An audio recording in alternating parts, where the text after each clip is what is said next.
That's us. I mean, we know their culture. We know if Susie's on vacation. We know if Bill's out sick today. We know that the owner is an absentee owner, and the office manager is the captain of the ship, and just all of these different things. Doctors are doing doctor stuff. They don't want to be an office manager.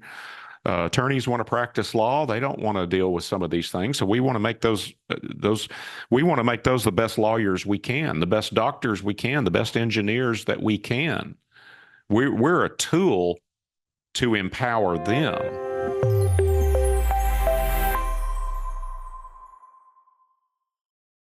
Welcome back to another installment of the Next Gen Case Study series. On this episode today, we have Tom Kirkham, who is the CEO and founder of Kirkham IronTech, bringing over 3 decades of experience in software design, network administration, and cybersecurity to the table.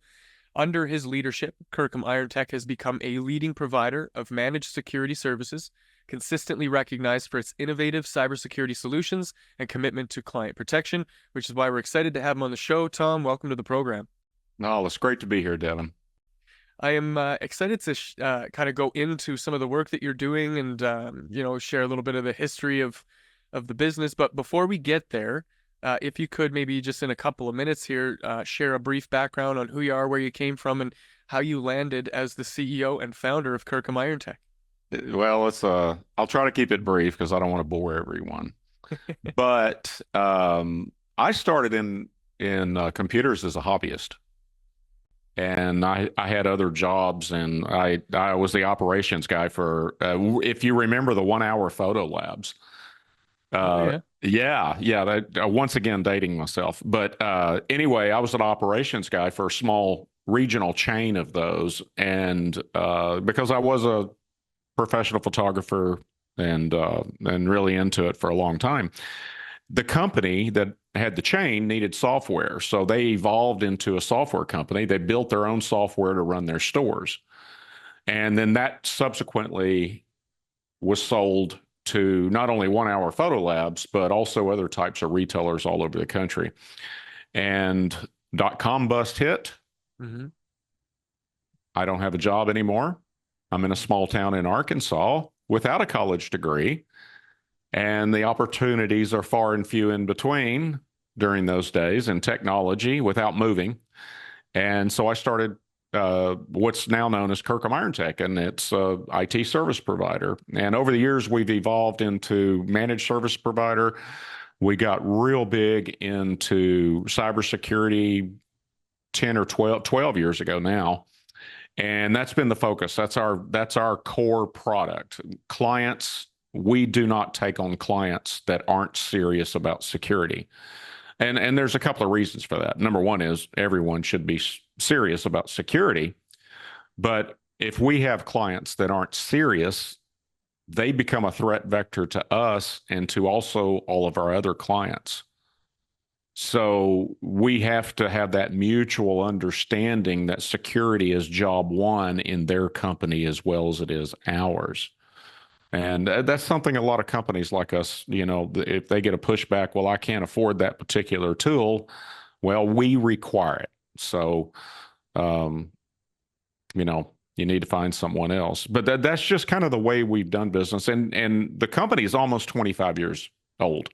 So it's evolved from a lot of different things. And early on, we did software design, website design, just about anything related to computers. But about 10 years ago, we really, really got focused on small to medium-sized businesses, professional service firms, manufacturing for the most part, lawyers, accounting firms, things like that. And really going after the markets that understand and have a serious need for security. And also good IT management. Right. So there was I guess an evolution into the role, but then once you were there, the need for you to be there just became more and more obvious, and so that kind of fueled the pursuit of maintaining the business. Right, right. So you get into, some people call it mailbox money, but it's monthly recurring revenue. So our clients pay us monthly, kind of like you pay an attorney a retainer, correct? Mm, Right? So they pay us a monthly fee to keep everything running, proactively manage and investigating and responding to security events or anything that's suspicious. And it produces an environment where they're maximizing their IT investment. They have predictable cost, and they're getting world-class cybersecurity that, same thing that the Fortune 100 companies use, or DoD, on down the list. mm. And if we're doing our job right, not only do we make more money, but they have fewer problems. They don't have security events, and we have a contractual obligation to do that, and it works great for everyone. We don't try to do, break fix services. If somebody's server crashes and they're not a client of ours, we're not going to go out and fix it because we're going to stay dedicated to those clients that trust us day in and day out, month after month, year after year, to make sure their servers don't crash and they don't have a security event. And those are the ones that we're loyal to. So we can't just respond to, a security event that's not one of our clients. We really back away from that because that's a serious engagement because that's a threat vector in a site that's known to have an intruder. So we really don't like doing that. Incident response is for our own clients only. Right. I imagine that pursuing something like that would seemingly be more like a Pandora's box in terms of the trouble that you create when you move into a space like that. So I wonder, given that the company has kind of grown and evolved basically with the internet being available to the public and now a necessary tool for business. I wonder if you could speak to the evolution of the way that you acquire customers as it were originally, and then, maybe some of the efforts that you're up to now in terms of the distinctions that would be the different time frames or the different tools or the different needs of businesses in those kind of different eras of time. Oh, that's a great question. Early on, I started the company out of my house, right? I bootstrapped everything Hmm. and kind of still do. But early on, I started thinking about where do most small business owners hang out? What media where I get a really good concentration, right? And so this was 25 years ago. So we're not really thinking Facebook or LinkedIn or any of these things, right? None of that existed. Right. And so in those days, in this town, it was talk radio, an AM radio station. And I'm not being political here, but it had Rush Limbaugh and, it was conservative talk radio. And I figured, especially where I lived, that was where the majority of small business owners hung out. They listened to it when they're driving or at home even. And so I reached out to the station, took some ads out. They actually put me on the air. They had a local show every morning for 2 or 3 hours, had a great couple of people in it, with very well-known local personalities, local radio personalities. And one thing led to another, and I worked out a deal with the radio station to where every Saturday I had a 1 hour call-in computer show. Whoa. And I didn't pay for it. Okay. It was a funny meeting, but my mentor, he's since passed on, but he was a very famous radio personality in the area. And he goes, "Yeah, I think you've got the voice and you do really well. Sometimes we just sit there and let you talk for 15 minutes on our own show because you just carry the ball, right?" So I found out I had a knack for it. And so I did that show for about 4 years. And my ratings were very good. One of the highest rated shows on the weekend, if I remember right, if not the highest one. And so it gave me name recognition, but it wasn't about advertising the company. I made a deal with them. This will not be an hour-long infomercial. We'll take calls, answer people's computer questions, and that's it. So that's still a terrific way to do it if you can do that and you've got the time. I had a system to where my Saturdays, it took about 2 hours out of my Saturday, but it is a weekend day. But it was pretty easy to do. And if you can work a deal like that out, you can really get your name recognition out there, especially if you're lazy like me and name the company after yourself. so, That helps. yeah, I wasn't always talking about the company. It was a Tom Kirkham show. So it's an unusual last name somewhat. And so it was easy. In a small town, there's not many Kirkhams around. But that evolved over the years, and we tried all sorts of different things. And I had known from other businesses I had been involved with that advertising and marketing has to be consistent.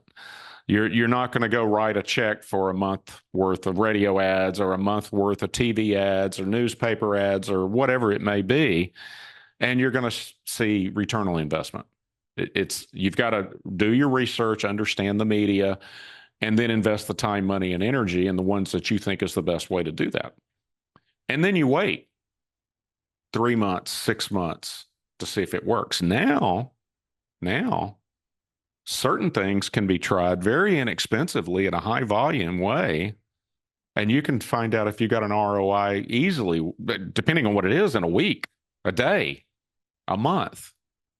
And right now it's continually evolving. And I mean, we're using AI. I can't even keep track of all of the different AI tools, all of the different marketing databases that we're constantly ripping and replacing and adding and, subtracting and leveraging and going through those. But we're doing really well with mining LinkedIn. We're a national company now. Early on, we were locally to this, it's a small MSA. It's about 350,000 in this area, this marketing area. But we started going national when we got into cybersecurity. So I would really classify us as a strong regional player, but we've got installations coast to coast and a few endpoints around the world because the parent companies are in the U.S. And so you can't, in this company, you've got to figure out ways to market, to advertise, to sell, to get mind share, illustrate thought leadership and things like that.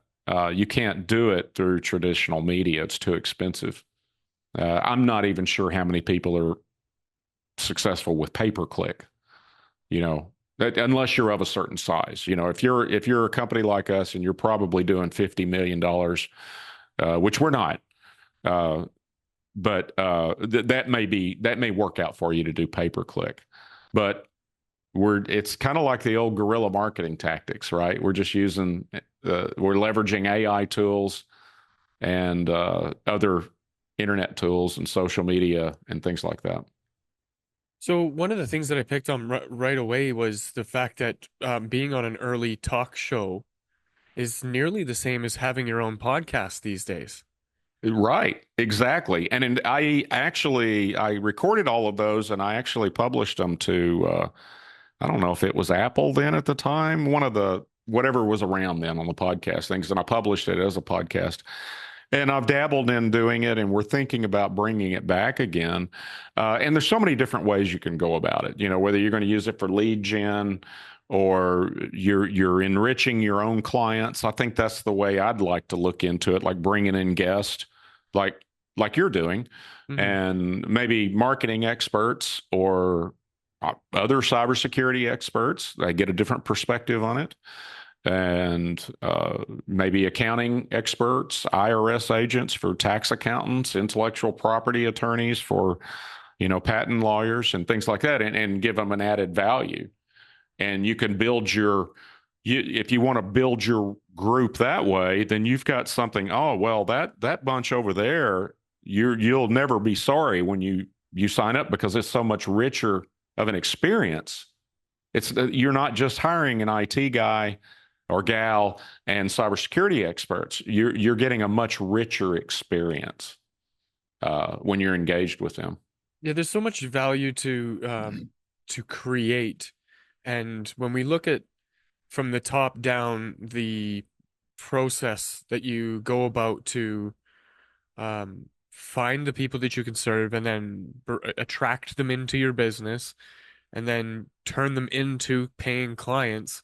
You know, from the 30,000 foot up view, yeah, it looks really, really simple, but the reality is that um there's a lot of tiny little moving gears and it's like a watch, you know, if one little thing isn't working properly, it could destroy your whole ROI. And so creating a clear pipeline or a pathway for people to follow um, really it becomes the foundation of building the business. So I wonder, Tom, if you could maybe share a little bit about what that customer experience looks like for for Kirkham IronTech. One of the things that we are currently working on is really proving our value. Uh, on a cybersecurity incident, fortunately, we've had very few clients that's come under a very serious attack because of all of the defensive stuff we have in place. Hmm. We catch them way early on. Those that are smart enough to get awareness training know not to click on stuff and on and on and on. We do everything. It's called boom in the business, right? When you got a security event, that's boom, right? The bomb went off. Right. And we try our best to do everything we possibly can left of boom. Right of boom is incident response. You've got a crisis. You might be getting a PR company. Who knows? You're just trying to stop the threat, trying to assess it, see it. Getting attorneys involved. We want to do everything we can left of boom to keep that from happening. But Right. on the IT investment side, it's a tougher thing to prove because periodically it doesn't happen very often because we try to select and make sure we qualify our clients to make sure they're a good fit. They have similar to philosophies that we do. And they know that it's not an expense. They're not trying to do everything as cheap as they can. And they're the people that don't have outages because they know how expensive it is to be down. Right. But to really get down to the pennies, nickels, and dimes of that ROI value of their investment in IT is really hard to do.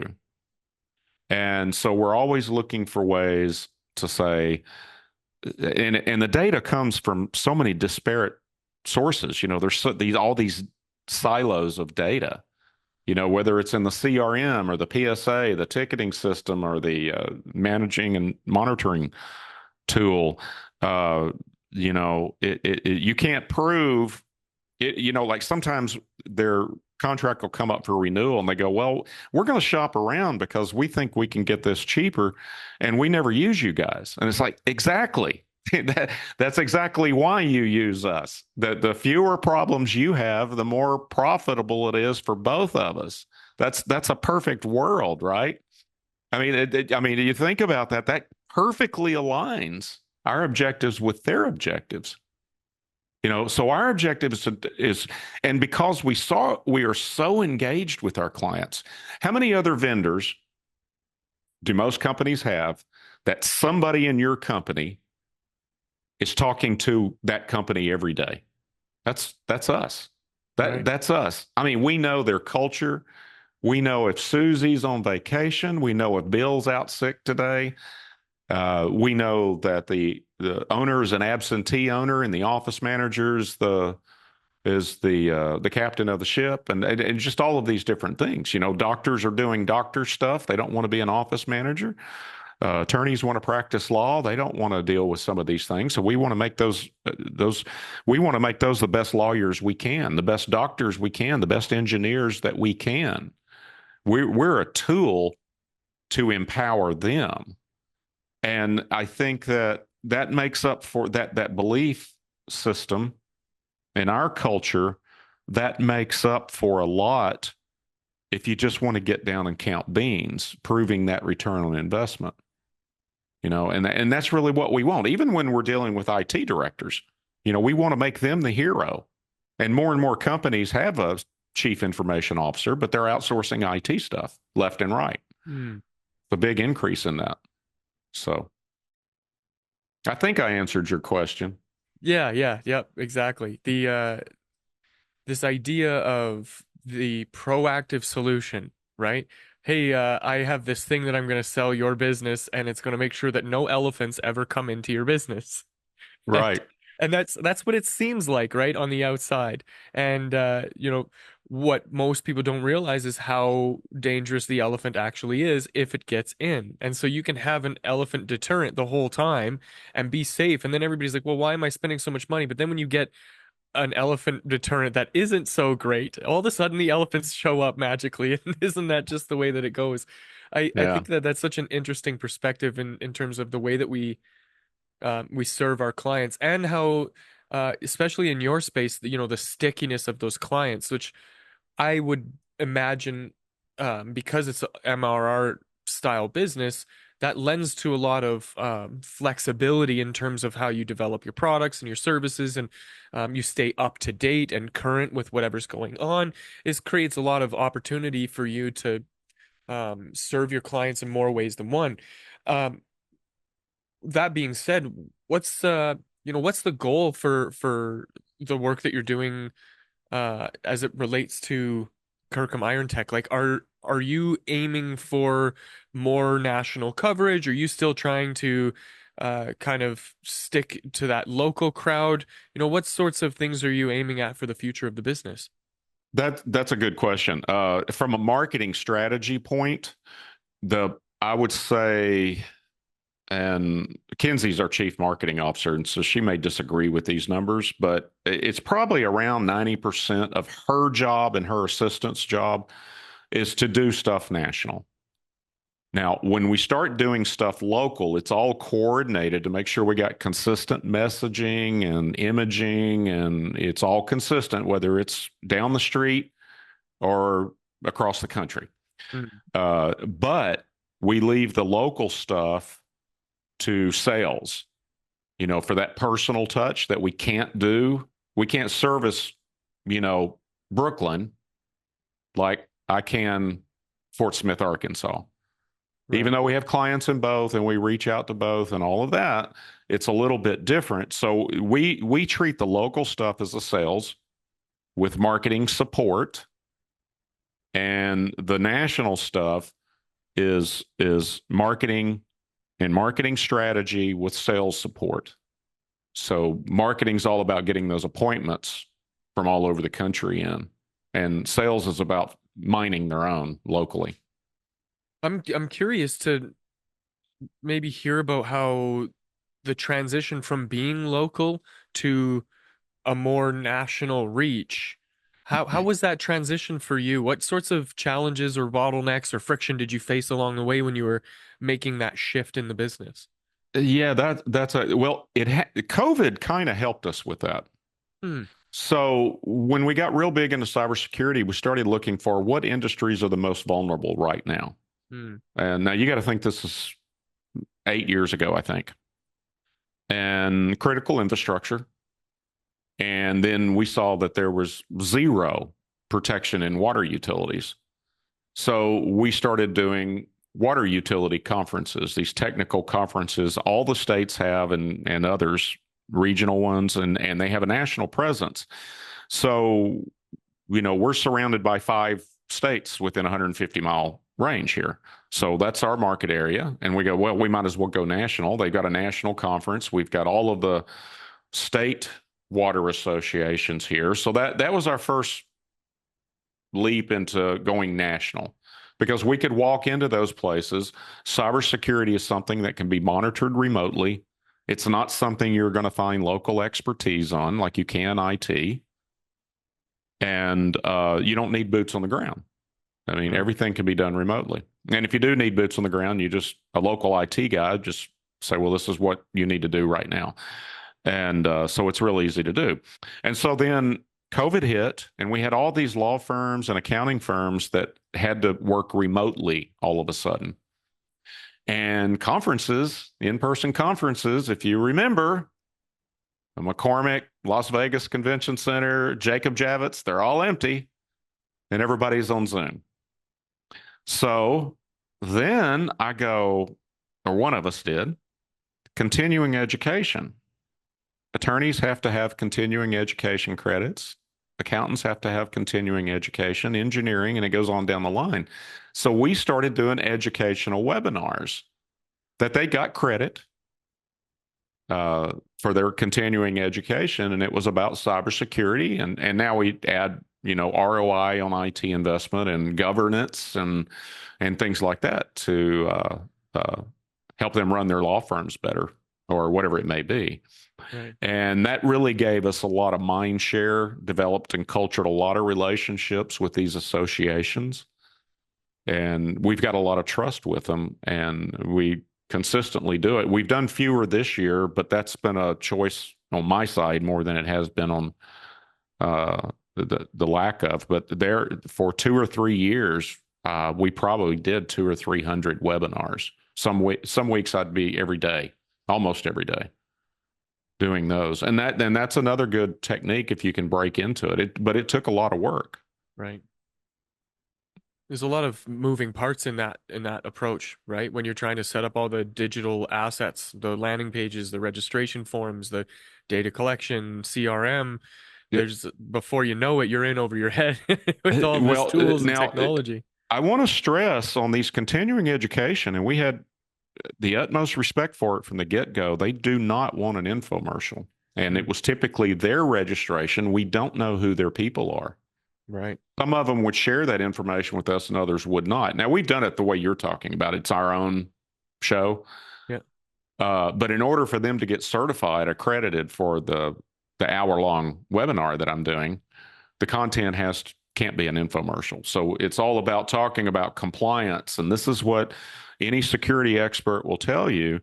And so if you're going to go down that road, you got to get that sales, as hard as it is, you got to get that out of your head and really and truly show up wanting to educate them.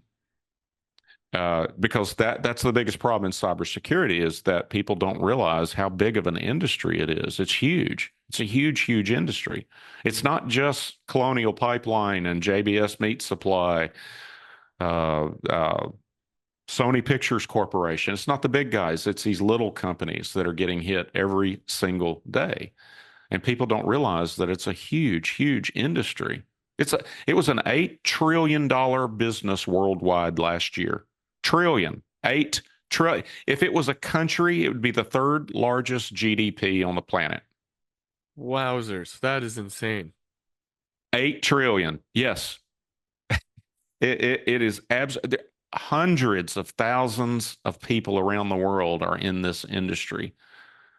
And a lot of them, if not most of them, are on the criminal or the nation state or the warfare side of it.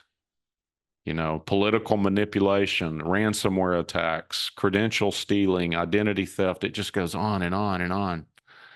And that gave us a real good opportunity to educate people that, they don't care who you are. It's just a numbers game to them. They're spewing out 1 million emails at a time to get victims. They don't even know who you are, don't care who you are. No, it's a volume thing at that point. Yeah, it's all done at scale. It's all done professionally with teams. You go on the dark web where all the bad guys hang out. You're going to see them complaining about management issues, HR problems. Just like a regular business. Absolutely. That's absolutely. Funny. To pull off a modern ransomware attack these days usually takes about 3 or 4 different criminal businesses to pull it all off and do a really good job. Unbelievable. Yeah. Tom, it's we're coming near to the end of our time together. This has been a very thoughtful conversation. I'm still just unpacking a lot of the stuff that you're sharing because there's just so much to cover. Such a, like you said, just a vast industry with lots to explore. As we close things out here, I wonder, if there is something that you're kind of looking forward to that's coming down the pipeline, in the future of the industry. What gets you excited about what's coming on the horizon? Well, I think that, of course, AI. I saw an email today that the guy said 85 million jobs were going to be eliminated by AI in some certain number of years worldwide. And I want to say it was by the end of the decade or something like that. And but it's I one of my superpowers is looking into those types of predictions and see where the opportunities are. And for me, freeing up some of the tediousness of our monitoring and responding, and we've been using AI in cybersecurity for years.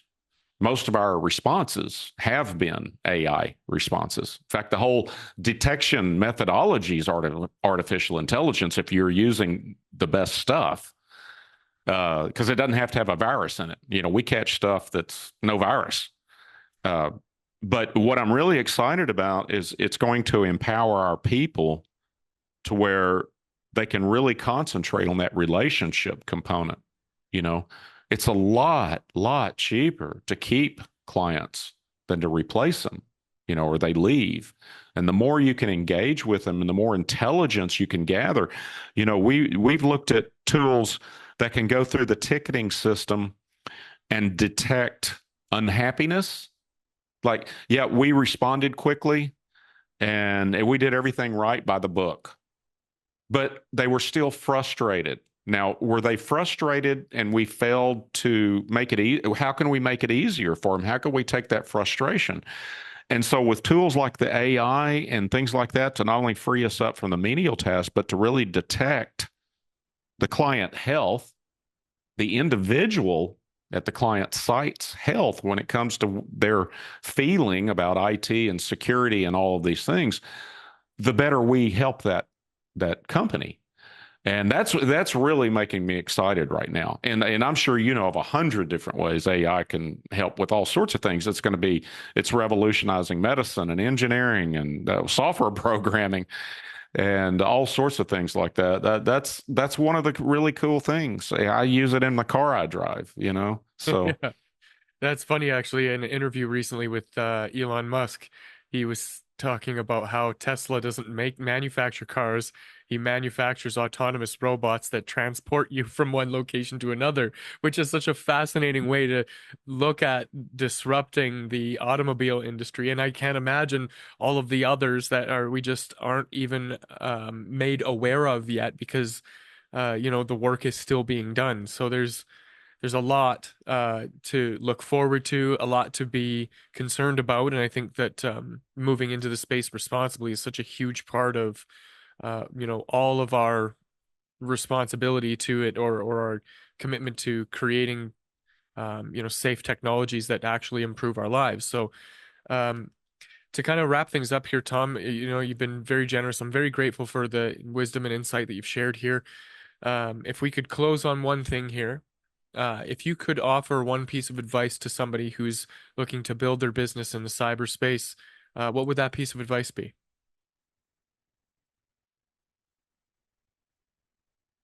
you got to understand the risk tolerance. You've got to understand your risk tolerance. I'm a high risk individual. It's served me well, but it's also very stressful. If and this is age related too. Okay, so I'm in my early 60s, and my risk tolerance is still really high for someone of my age, but my annoyance factor is also growing. So I think you really got to understand who you are as a person and how you want the company's values and culture to work in harmony with those things. And one of the things that I learned recently, it was 2 or 3 years ago, we started this. I wanted to see high growth, and so for the last 3 or 4 years, we've averaged well over 30% a year growth. That's risky because if you make a mistake, it's very expensive. If you're growing at a very fast growth rate in a service business like this, at a real fast growth rate, and you make mistakes, they're highly magnified. So is that something you can live with? Or are you happy with growing 5 or 10% a year? And what does that look like to you? If you're growing at a very high growth rate, you've got to be ahead of the curve on scale. You've got to have more people than you need. You're constantly going to have more people than you need. Well, if you're bootstrapping, you don't have, uh, from a cash flow perspective, you better not make a mistake, Right. because you're gonna be short for a quarter or something like that. How much can you tolerate that financially? And taking on debt, and that in a service business, accounting and law and IT security, you can bootstrap those industries. But growth is what becomes expensive. Looking back on it, would I have been happy if I stayed working out of my home office and just had 15 or 20 really great clients? Maybe, maybe not. But I know that I wouldn't have been happy when I was 40 years old doing that. You know, Right. now that I'm 60 something, yeah, that sounds awesome. but understand yourself. Really understand yourself. And for me, culture in the company can solve so many other problems. It's like Peter Drucker says, culture eats strategy for breakfast. And what he means by that is all of the different strategic things that you don't have time to implement. You're changing the tires while you're driving down the road deal. If your culture is baked in properly, everybody you add is going to have your back. And Right. everybody's going to understand we're changing the tires as we go down the road. And they're going to buy into that belief and value system. And if you've got that harmonized with wanting for your entrepreneurial endeavor, and you truly care about your clients, man, you're going to be successful. It's that simple. Sound advice, man. It's very spot on. Tom, if somebody wanted to reach out to you to pick your brain further or work with you, what's the best way that they can do that? My personal website is tomkirkham.com. Company website is kirkhamirontech.com. And any way you use, if it's a message for me, it'll get to me. And yeah, if you got any questions at all, feel free to reach out. I'm happy to help in any way. Wonderful. We'll make sure to link to that in the show notes. And if you did want to get in touch with me and my team for your marketing needs, you can visit nextgengrowth.com. Otherwise, that's it for this episode. Thanks for joining us. I will see you in the next.